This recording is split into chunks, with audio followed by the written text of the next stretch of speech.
saliéndolos. El día de hoy esto está vacío, está tranquilo, dirán, está muy tranquilo, y es que después del entrenamiento, que fueron los primeros aspectos, 15 minutos libres para la prensa, Javier Aguirre relajó un poquito la disciplina y dijo, ok, váyanse a comer donde quieran, ya estaban hasta acá de pollo, pasta y carne, ¿no? Y no era vuelo, pollo, pasta o carne, ya estaban por acá, dijeron, vayan a comer lo que quieran, taquitos, hamburguesitas, nada más cuidado con la carne, porque aquí no vaya a pasar lo que sucedió en aquella Copa Oro con el clenbuterol. Acuérdate, Iñaki, ¿te acuerdas del clenbuterol que consumieron carne y de repente el índice, no es lo mismo, el famoso certificado tiene que traer el buen bistec. Entonces, relajó, a las 7:30 regresa la selección mexicana, salieron algunos con sus familias, otros pidieron autos, etcétera, etcétera. Entonces, creo que eso ayuda también, y Rafa lo sabe mejor que nosotros, a liberar un poco de presión, a tranquilizar el estrés, el nervio, y más porque creo que después del triunfo parece que la selección dejó más dudas que claridades de nueva cuenta, ¿no? Entonces, de repente también salir un poquito de la rutina ayuda, ¿no? Sí, siempre hay una especie de premio y castigo, ¿no? En este caso, recordamos justamente en otras concentraciones, Rubén, recordarás que jugadores se las ingeniaban con la autorización también del cuerpo técnico para meterles tacos al pastor, siempre hacía falta, había algunos que eran los principales promotores, pero hablando ya estrictamente... Te voy a contar una anécdota, Dale, te voy a contar una anécdota en el paréntesis rápido, perdón, hermano. Yo alguna vez, no te voy a decir el nombre ni qué torneo era, por nada, pero una vez yo pedí 24 pizzas. Obviamente yo no como quesos, no como lácteos, las pizzas no eran para mí y no me iba a tragantar 24 pizzas, ¿no? No lo sé. No mucho, 18. Yo te digo que no. En el pasado, exactamente, Rafa. Así ya con hambre 19, güey. Ya con hambre 19, güey. Pero así, no, yo no como, no. Entonces, 24 pizzas, algunos refrescos de cola, ¿no? Que llegaron a mi habitación de un hotel. Entonces, mira, literal, nombre y cuarto, pizza y refresco, órale, lléguenle, porque si no el técnico me va a colgar. Entonces, estas cosas pasan, mi Raúl, le tocó a muchos, nos ha tocado a todos.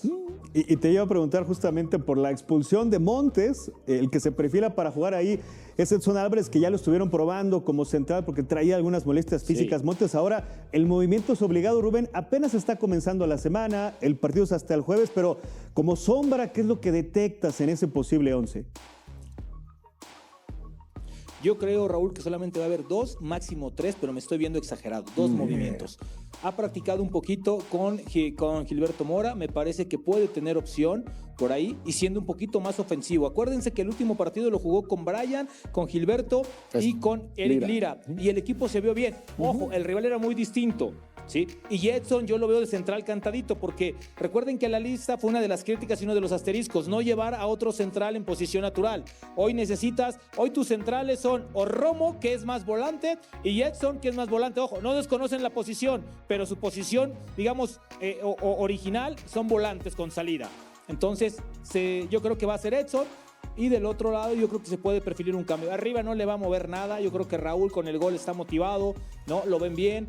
Quiñones ha sido el mejor jugador de la selección en los últimos 2 o 3 partidos, ¿no? Y Alvarado cumple con funciones estrictas de Javier, lo veo ahí, las laterales no las va a mover porque entonces tendrías que hacer un doble cambio y creo que la parte baja no le va a dar. Claro. Y con esta misma formación, creo que también puede ser un poquito más ofensivo, puedes liberar un contención, tirar a Brian si quieres tú, entonces puedes jugar con ello. Fíjate que eso es lo que platicábamos y desde que ocurrió, ¿no? Lo de Montes, decíamos a los técnicos y sobre todo a Javier Aguirre, no les gusta tener que hacer un cambio que implique 2 movimientos. Es normal. Y además, equipo que gana repite. Claro. O sea, son cosas que existen en el fútbol, Rafa. ¿Estamos de acuerdo? Si no los hizo en el transcurso, en el trámite del partido con Sudáfrica, no cambió y que se veía obligado que lo hiciera. Que metieras un doble 9. Así es. Entonces, yo coincido. Creo que es Edson. Y lo interesante sería saber lo de Brian y Gil, ¿no? Porque hay muchas personas que se quedaron con la duda de un debut medio inseguro por parte de Brian, ¿no? Yo insisto, y lo creo y lo confirmo, que en el momento en que cobra el tiro libre, que es a los primeros minutos, y le pega mal a la pelota y la rebota en la barrera, automáticamente siente como una desconfianza, ¿no? No le salió. No, y luego se notó en la jugada que tuvo para en la definición. Y le pegó muy mal. Pero es normal, tiene 20 años. Pero creo que, o sea, en general, mundo, ¿no? Lo que él te ofrece en la mitad de la cancha, el dinamismo, es ataque frontal. El problema de Brian Gutiérrez fue al momento de la definición cuando entraba en el área, pero todo lo demás que hizo fue un gran trabajo. Yo no sé si el dilema que menciona Rubén en el ingreso de Gil sea precisamente en la posición de Brian Gutiérrez, porque le dio mucha proyección, porque con ese dibujo, con 3 centrales, Raúl tenía que regresar y era de los interiores el que más entendía el movimiento para aparecer por el centro. Sin duda, que son de las mejores cosas que hace Brian. Claro. Y es que es el estilo americano muy bien, que ayer nos maravilló a todos. La actuación de Estados Unidos, está hecho en cantera americana con entrenadores europeos que están aprovechando justamente los volantes que tienen, el que más vertical. Claro.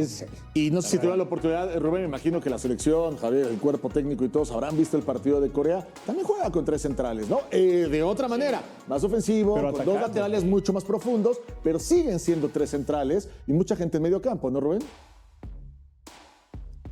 Sí, tal cual. Y aparte juegan con 3 centrales y aparte son un poquito desordenados. Me parece que es el punto débil de Corea. No tienen una central tan sólida.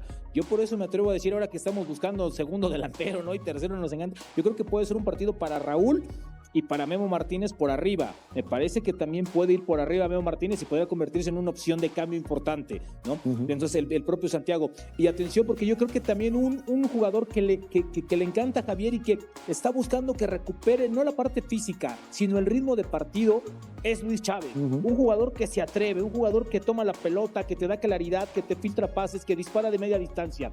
Cuando Luis Chávez esté, yo creo, a ritmo de partido para jugar los 90 minutos a tope con su calidad, le va a meter presión a Lira, a Brian, a Fidalgo y a todo el que tú me digas, porque Luis Chávez es un jugador distinto a lo que tiene. Y yo creo que con estos dos, con Gil y con Brian, vas a meter la parte más ofensiva y la parte más creativa que tiene México. Y creo que esa es una idea importante. Tienes que ser propositivo en tu casa. Claro, por supuesto. Mucho de lo que le faltó en su presentación. Sí. Sí, aparte el rival cambia, claro. Y obviamente también cambia lo que se va a encontrar en el partido. Sudáfrica salió a defenderse, le ayudó a México ese gol tempranero, pero cuidado con los coreanos porque es un equipo que sale a presionar. Le va a costar a México tratar de salir desde el fondo, los van a apretar desde la salida y tiene que buscar mucho el pase en profundidad. Decía Rubén, yo también creo que la fragilidad que encuentro en Corea es en su cuadro bajo. Los 3 centrales, el mejor es Kim Min-jae, el líbero, pero los 2 marcadores son flojos para marcar porque además los laterales son muy profundos, quedan esos espacios por las bandas, es ahí donde México tiene que entrar, pero de medio campo hacia el frente, Corea me gusta mucho. In Beom, que fue la figura del partido, marca el primer tanto y asiste el segundo. Es un interior que pica mucho, que va hacia el área, por eso, y creo que ahí es el tema para México, Ru. Por eso, querido Raúl y compañeros, desde la semana pasada Javier Aguirre ha destinado 2 días o casi 3 a la táctica fija, y eso es un factor importante. A Corea lo enfrentaron apenas y los 2 goles que cayeron fueron en táctica fija, recordarán. Sí, los 2. Entonces, yo creo que Javier está esperando también, que su equipo sea ofensivo en la táctica fija, con un centro, una pelota. Y aparte México tiene muy buenos jugadores que van por arriba. Edson va muy bien por arriba, Johan va muy bien por arriba y además tienen goles esos 2 centrales, ¿no? Incluso creo que los centrales tienen mal gol que los 9 últimamente. Raúl va bien por arriba, ¿no? Y súmale por ahí otro. Creo que el equipo mexicano va a trabajar muy bien la táctica fija como una opción real de gol para este equipo. Y ahora, yo te comento algo, Rubén, no sé si estarás de acuerdo, igual que los compañeros aquí en la mesa. Si México no le pone un poquito de agilidad en la salida, contrario a lo que hizo contra Sudáfrica, porque fue 25 toques para llegar a la mitad de la cancha, segundo tiempo muy lento. Perdido. Mejor muy que lento. divida la pelota, claro, y tirarla que arriba. meta presión ahí para tratar de evitar que un equipo que tiene mucha disciplina y tienen fondo físico siempre, y son muy rápidos, va a salir a morder Corea. Y otra, que no sé si también se ha platicado dentro del grupo de la selección, pero otra cosa importante es Corea empezó perdiendo el partido. Claro. Y regresa pero en el jugando marcador, mejor, ¿no? Jugando Corea mejor. era dominador, lo que sea Rubén. El punto débil había sido la pelota parada, que a su vez es la gran fortaleza de los checos. Prácticamente todo su ataque se centra en tiros de esquina, en un saque de banda, laterales, ¿no? porque tienen jugadores muy altos y eso es donde le puede llegar a fallar al equipo coreano, pero cuando tiene que defender. A lo que yo quería llegar es, ojo, porque no creo que el escenario, el que juegue contra México, por más que sea Guadalajara, etcétera, ya jugaste un partido de Copa del Mundo, ya regresaste en el marcador, Corea llega con otro espíritu, ¿no? Al segundo encuentro. Sí, los dos. Y yo creo, Iñaki, compañeros, Rafa, que después del examen propio que hizo esta selección, el propio día del debut, donde dijeron, a ver, el equipo se nos cayó, nos caímos, ¿no? Perdimos intensidad, sobre todo eso, que yo creo que es lo que se da, Rafa, ¿no? La intensidad después del gol. México tiene 20 minutos intensos y después los últimos 60 se desapareció por completo. Entonces yo creo que eso es lo que tiene que hacer. Y un punto también bien importante, no se dieron cuenta, Sudáfrica, a pesar de todas sus limitaciones, que por cierto, yo no sé cómo está en el Mundial Sudáfrica con esta selección, ha sido una versión, híjole, tristísima de un equipo africano, lo digo con todo respeto, pero es la verdad, ¿no? Cuando los contragolpeaban, los dejaban mal parados. Incluso hubo donde los agarraban 3 contra 2 y entre centrales. Entonces yo creo que eso también es lo que hoy te está trabajando Javier Aguirre, que los centrales estén más alineados y que el líbero pueda meterse un poquito más. Entonces yo creo que tienen que cuidar con eso porque Corea te va a latigar, pero facilito y con velocidad y te puede agarrar. Yo por eso creo que va Israel Reyes, no va Jorge Sánchez, para evitar que los carrileros lleguen hasta allá, porque Isra defiende mucho mejor.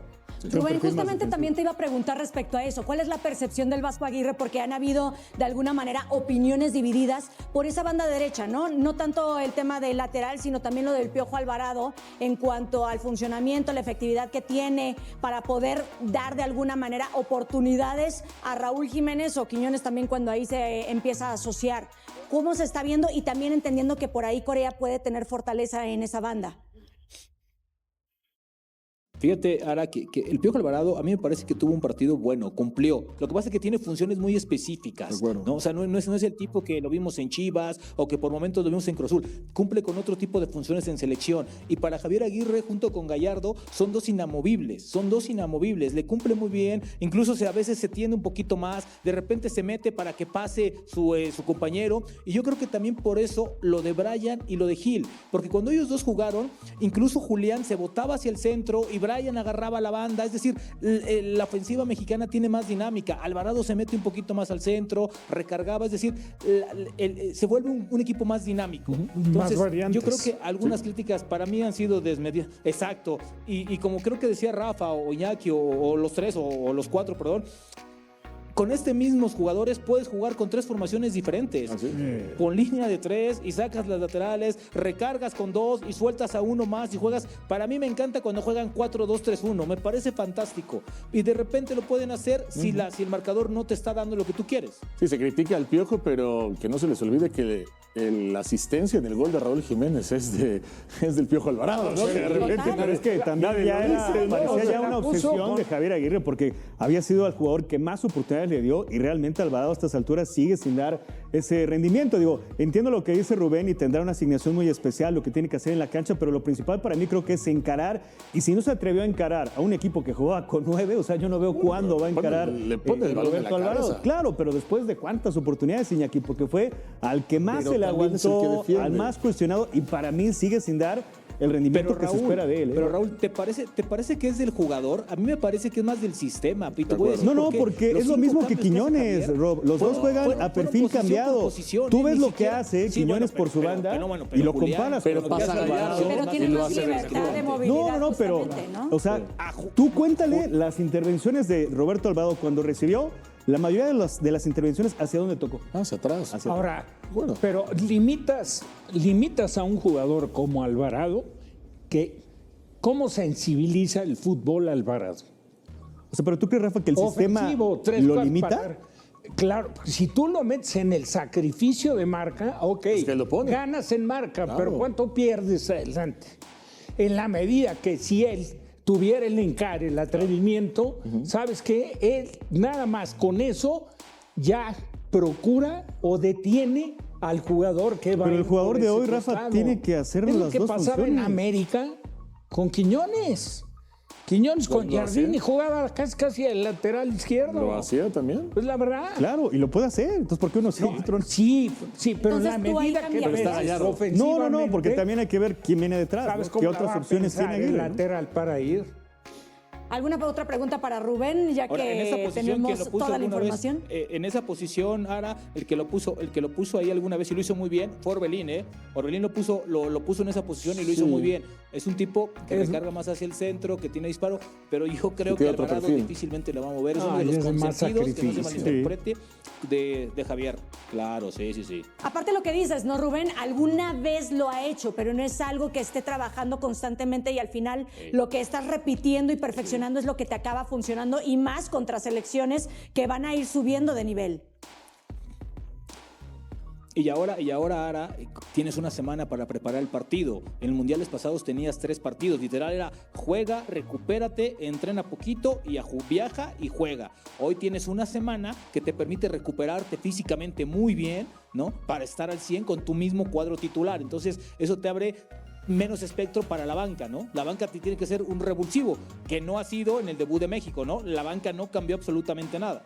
El único es Gil Mora, ¿no? De ahí que a lo mejor también pueda considerar en algún momento Javier Aguirre el que no arranque, ¿no? Porque es un futbolista que de cambio sí te puede provocar algo distinto, ¿no? Entonces por eso a lo mejor también el que no sea titular. Sí, son más días de descanso y el desplazamiento es muy corto, o sea, vas de aquí a Guadalajara. Rubén Rodríguez, ¿algo más por agregar respecto a lo que has vivido, lo que estás percibiendo por parte de la selección? No, fíjate ahora que todo está muy tranquilo, incluso después del primer día tuve la posibilidad de platicar un poquito con Javier, me dijo, estoy tranquilo, cabrón, ¿no? Así me dijo, perdón, estoy muy tranquilo, cabrón. Qué raro. Relajado, Es textual, fue textual. Mejor, esperemos que, sí me conoce bien, ¿eh? Entonces, el siguiente partido esperemos mostrar, él ¿sabes cuál es el shock que traía? Me dice, es que he leído, he visto, me preguntaron sobre los abucheos, me dice, y te juro que no los escuché, te juro que no los escuchaba abajo, te juro de verdad que no los escuchaba, que no estaba. Dice, no sé si estaba tan metido, tan encabronado, tan metido, pero no los escuchaba, ¿no? Pero les dije, a ver, si nos abucharon es por algo. Bueno, pues ahora si hay que ganar 2-0, pues hay que ganar por 4 para que no nos vuelvan a abuchar. Entonces el grupo está responsabilizado en eso. Yo insisto en ese tema. Pocas veces se ha visto un grupo tan responsabilizado de dar un buen partido para su afición. Me gusta el tema de la autocrítica que nos comentabas desde el día de ayer. Creo que va a ser importante, entendiendo que Corea, por lo que ya vimos, no va a estar así de fácil como a lo mejor en algún momento alguien podía por ahí empezar a, de alguna manera, vislumbrar con el grupo que le había tocado. Rubén Rodríguez, muchísimas gracias por la mejor información. Te dejamos ir, pero te seguimos viendo en los distintos espacios de Fox. Nos vemos al ratito. Un abrazo a todos. Abrazo enorme. Y ahí estamos viendo cuál es el historial de los enfrentamientos entre México y Corea del Sur, porque ha sido México el que se ha impuesto, recordamos, en Francia 98 por un 3-1, después en Rusia 2018, 2-1, y ahora vamos a ver qué es lo que ha sucedido porque Corea ha tenido tiempo. Ya es un clásico de mundiales, ¿no? Si nos toca otra vez, ya paren, ¿no? Corea, ya paren, pero ya empiezan a tener figuritas por ahí. Oye, un comentario nada más, de acuerdo a lo que decía él del famoso no escuchar, te bloqueas, ¿eh? ¿Sí? O sea, como técnico, llegas de verdad hay momentos que te bloqueas y no te das cuenta ni por dónde está el problema. Pasa alrededor, ¿no? Eso bueno, pasa, ¿eh? Yo les tengo una invitación. Hay un lateral zurdo del América que debía estar entrenando en Cuapa desde hace días y que desapareció sin que el club haya dicho absolutamente nada sobre qué está pasando con él. Vamos a hablar también de un extremo azul crema que se quedó 90 minutos en el banco mientras Pochettino sacó a los 2 jugadores que compiten directamente con él por una posición y aún así decidió no meterlo. De una decisión sobre el futuro de un mediocampista brasileño en el nido que ESPN ya confirmó antes de que el propio club diga una sola palabra oficial, y de un canterano histórico que recibió del América prácticamente todo lo que un jugador puede pedir para volver a casa y respondió con un no que dejó una condición abierta que lo cambia todo. Suscríbanse al canal, activen la campanita y denle like porque lo que viene no tiene filtro. Empecemos por una contradicción que esta semana quedó expuesta con números concretos y que el americanismo tiene derecho a procesar con honestidad antes de que empiece la pretemporada. Guillermo Almada gana $3 millones por año. Ese es el número que el director del diario Record confirmó y que convierte al técnico uruguayo en el entrenador mejor pagado de toda la Liga MX desde el primer día de su contrato en Coapa. Para entender la dimensión de esa cifra, hay que ponerla en contexto. $3 millones anuales equivalen a $250,000 mensuales. Es más de lo que la mayoría de los clubes de la Liga MX gastan en su plantilla completa de refuerzos en un mercado. Y el América lo va a pagar a una sola persona, al técnico. Esa cifra es una declaración institucional muy clara sobre la importancia que el club le da a este proyecto y sobre el nivel de técnico que la directiva considera necesario para reconstruir al equipo después de un año sin semifinales. No es una decisión cuestionable en sí misma. Almada probó en Pachuca que su metodología produce resultados concretos y medibles. Un equipo campeón, una Conca Champions, jugadores exportados a Europa. Eso tiene un precio, y el precio que cotizó el mercado es $3 millones anuales. El problema no es el salario de Almada. El problema es la narrativa que el club construyó en paralelo para explicar por qué el mercado de fichajes va lento. La directiva lleva semanas hablando de austeridad financiera, de que Nelson de Osa es demasiado caro, de que el presupuesto tiene restricciones que obligan a ser creativos en las incorporaciones. El propio periodista del entorno oficial del club dijo textualmente que el costo de Osa le parece un poco alto. Y al mismo tiempo tiene al entrenador mejor pagado del país en su banquillo. Un club que puede comprometer $3 millones anuales en una sola persona tiene capacidad económica real. Lo que puede no tener es la voluntad de comprometer esa misma capacidad en los jugadores que el técnico necesita para que su sistema funcione. Eso es una decisión de prioridades y no una restricción financiera estructural. Y la diferencia entre esas dos cosas es exactamente la que el americanismo merece entender cuando le dicen que tal o cual jugador es demasiado caro. Creyendo en la lógica de los números, la conclusión que resulta más difícil de ignorar es que el América tiene dinero para el técnico, pero administra con mucho más cuidado cuando ese mismo dinero tiene que ir a los jugadores. Eso puede tener justificación estratégica. También puede tener un costo deportivo que se va a ver en la jornada 7 o en la jornada 12 cuando el plantel muestre sus limitaciones. Hay temas de contexto antes de entrar en los temas de mayor peso. América tiene 2 amistosos de pretemporada confirmados que dicen mucho sobre cómo Almada entiende la preparación y sobre el nivel de exigencia que el técnico considera necesario antes del debut en la Liga MX.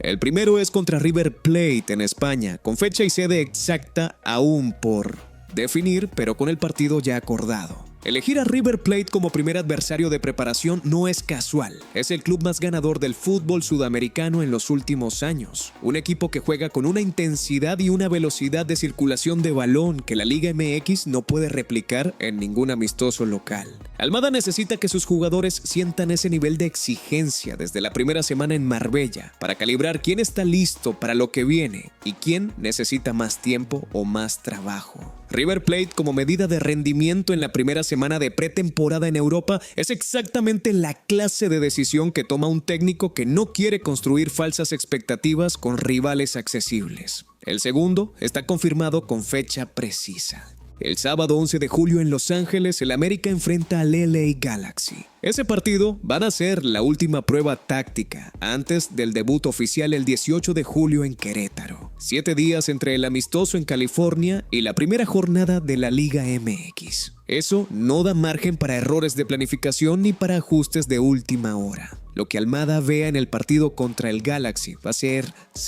la base con la que tome las decisiones de alineación para el debut. Y en ese contexto específico, cada minuto del amistoso contra el equipo de la MLS tiene más peso del que normalmente tendría un partido de preparación.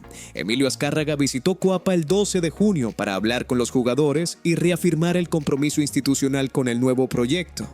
Ángel Malagón puede volver en noviembre según su propia evolución, antes del plazo original que llegaba hasta principios de 2027. Y los americanistas en la selección mexicana tuvieron una tarde libre el sábado para desconectarse con sus familias después del debut contra Sudáfrica. 3 datos de contexto que dicen que el proyecto avanza en varios frentes, pero hay uno de esos frentes que esta semana mostró una grieta que nadie en Coapa quiso explicar públicamente.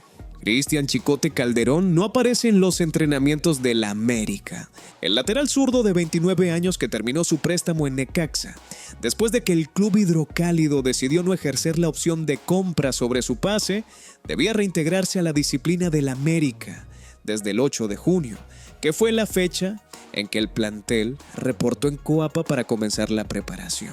Eso es lo que ocurre en todos los préstamos cuando el club prestador no compra.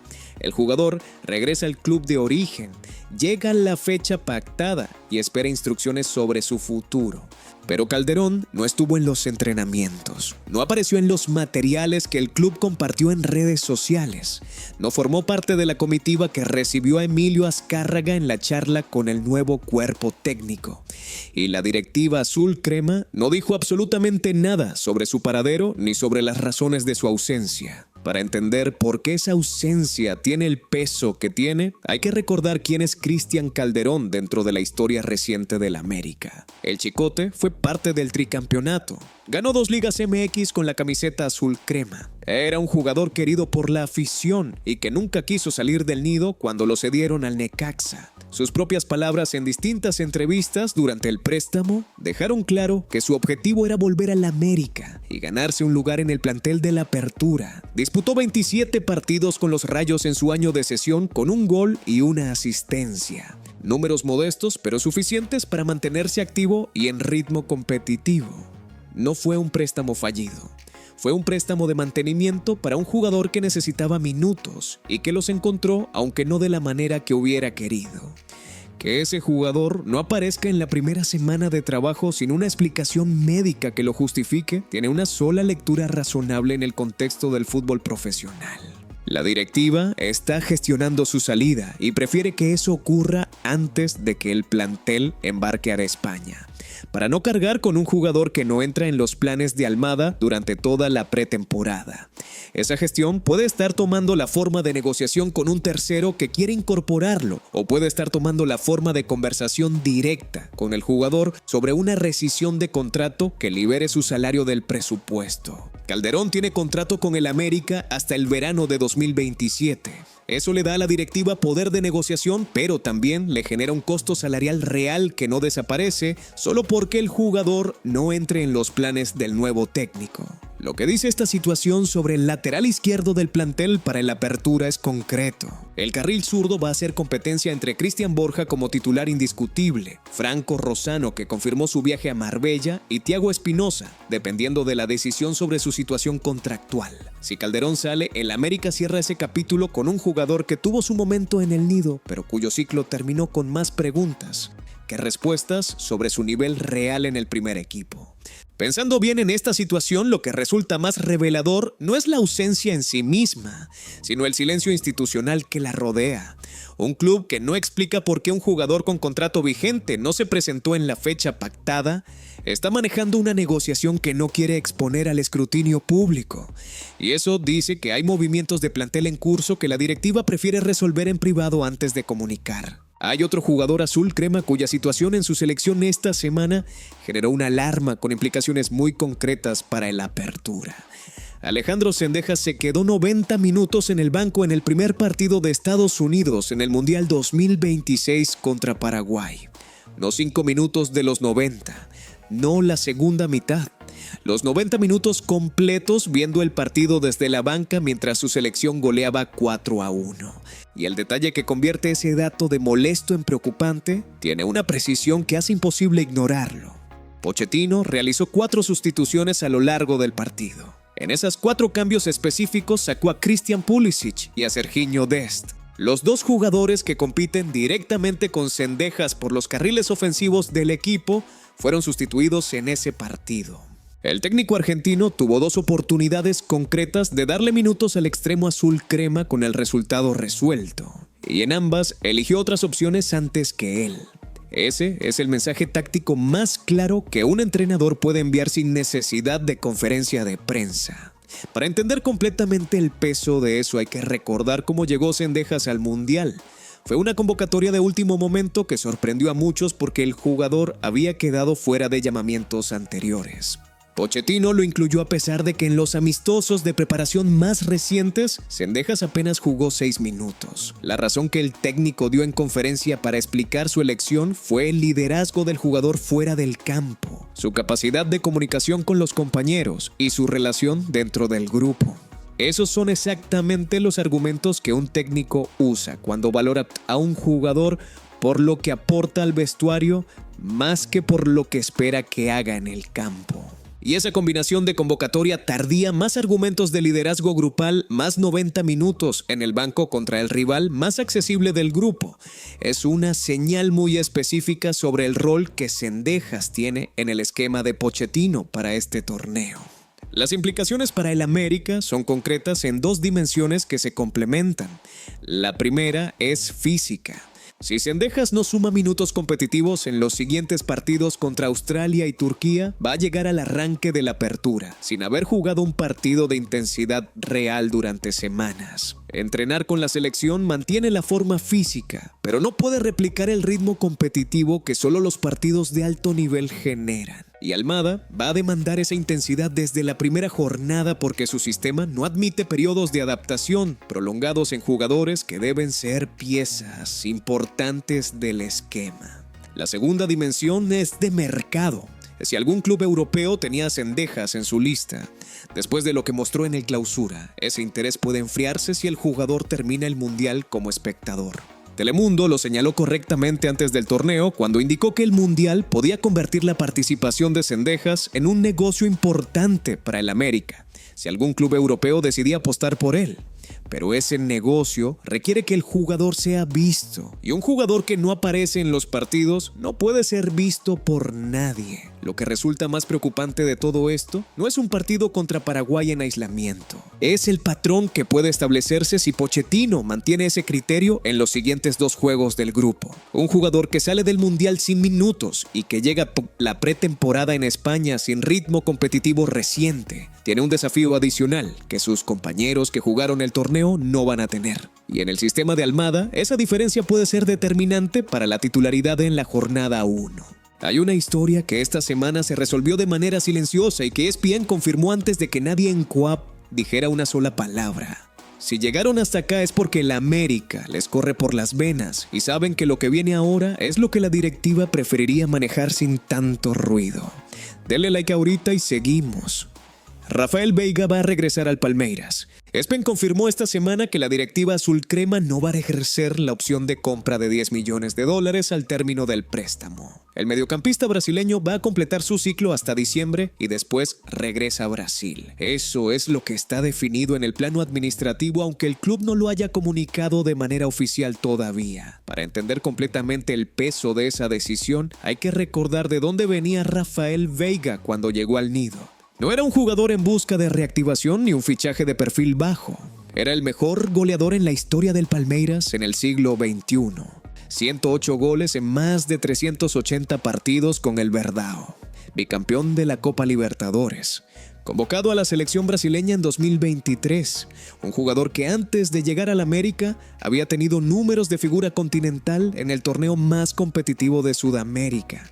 Ese fue el cartel con el que llegó a Coapa en febrero del Clausura 2026. Y la temporada que siguió produjo 3 goles y 2 asistencias en 20 partidos, con 8 juegos consecutivos sin contribuciones directas en el tramo final del torneo. ESPN también reportó que la directiva evaluó la posibilidad de rescindir el préstamo de manera inmediata, aunque descartó esa vía por los compromisos contractuales previos con el Palmeiras. Que esa posibilidad llegara a ser evaluada dice exactamente cuál es el nivel de satisfacción real que existe en Coapa con el rendimiento del brasileño. Los préstamos no se analizan para rescindirse cuando el jugador simplemente no tuvo su mejor torneo. Se analizan cuando la brecha entre lo esperado y lo entregado es tan amplia que el club considera que cada semana adicional tiene más costo en presupuesto y en expectativa de afición que beneficio deportivo concreto. La explicación que circuló durante el Clausura fue que el sistema de Jardín no era el correcto para Veiga, que necesitaba un mediocampista organizador al lado que le llevara el balón a las zonas donde puede hacer daño,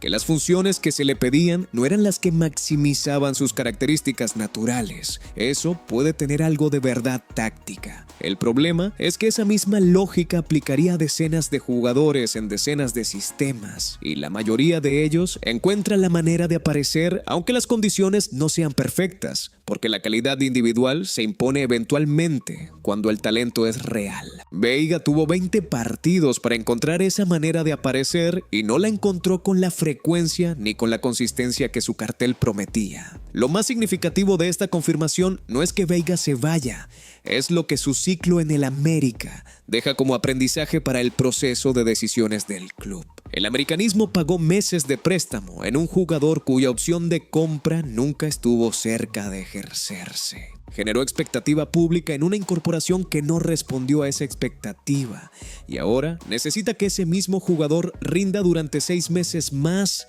bajo un técnico completamente diferente para que el costo del préstamo no quede como una inversión totalmente perdida en los registros históricos del mercado azul crema. Si Almada logra sacarle algo a Veiga en el Apertura, el ciclo puede cerrarse con algo positivo. Si no lo logra, el experimento queda documentado como uno de los capítulos más costosos y menos productivos del mercado americanista en años recientes. Pero hay una historia que tiene un impacto emocional en la afición que supera a todas las que se han contado hoy, y que esta semana se cerró de una manera que nadie esperaba. Raúl Jiménez rechazó una oferta formal del América, no un rumor de pasillo, no una especulación sin fuente.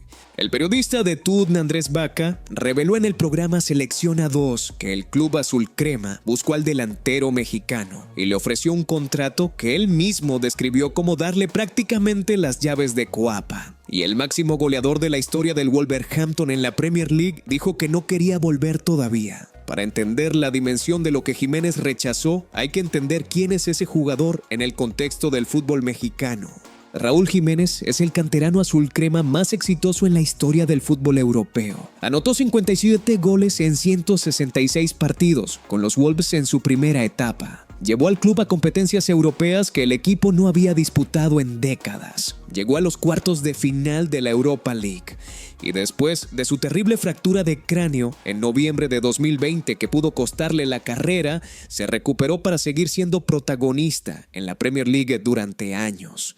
En el Fulham sumó otra etapa de respeto. Lleva más de 12 años en el fútbol europeo y tiene 35 años. Ningún jugador con ese historial y esa edad rechaza una oferta millonaria de su club de origen por razones menores. La razón que Jiménez dio para rechazar la propuesta americanista es la misma que lo define como el tipo de profesional que es. Tiene un compromiso moral con el Wolverhampton. El club que lo convirtió en ídolo europeo acaba de descender a la Championship. Los Wolves volvieron a la segunda división inglesa después de años en la Premier League. Y Jiménez quiere estar en esa temporada de reconstrucción para ayudarlos a volver al máximo circuito antes de reactivar las conversaciones con el América. Firmó un contrato de 2 años con opción a 1 más. Eso significa que si los Wolves ascienden en la próxima temporada de Championship, estaría libre o con condiciones para negociar en el verano de 2027. Fabrizio Romano lo confirmó antes de que se oficializara. Los directivos del Wolverhampton viajaron a México para cerrar el acuerdo. Jiménez eligió bajar de categoría salarialmente, ya que los salarios de la Championship son muy inferiores a los de la Premier, y aún así prefirió ese reto antes que regresar a la Liga MX con el contrato más generoso que el América podía ofrecerle. Eso en el fútbol no ocurre por dinero, ocurre por convicción.